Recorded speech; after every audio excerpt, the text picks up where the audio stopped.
Welcome to Kenton Teaches. Enjoy the video. In this video, I will explain how to set up your GTX 1650 graphics card. First, ensure your computer is powered off and unplugged for safety. Then, open your computer case and locate an available PCI Express slot on your motherboard.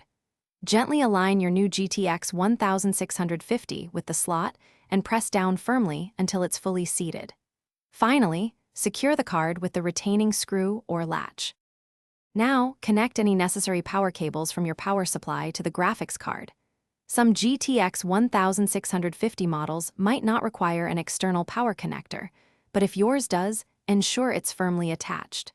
Next, connect your monitor's display cable, such as HDMI or DisplayPort, directly to the new GTX 1650.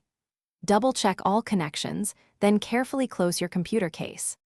With the hardware installed, it's time for software. Power on your computer and let it boot into your operating system. Open a web browser and navigate to the official NVIDIA website to download the latest drivers specifically for your GTX 1650. Run the downloaded installer, following all the on-screen instructions. Once the installation finishes, restart your computer to apply the changes. After restarting, verify the installation. Open your operating system's device manager to confirm the GTX 1650 is recognized without errors. Then, adjust your display settings to ensure you're using your monitor's native resolution and refresh rate. Finally, explore the NVIDIA control panel for additional settings and optimizations to fine-tune your gaming or creative experience.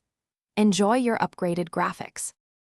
Thanks for watching. Please subscribe if this video was helpful.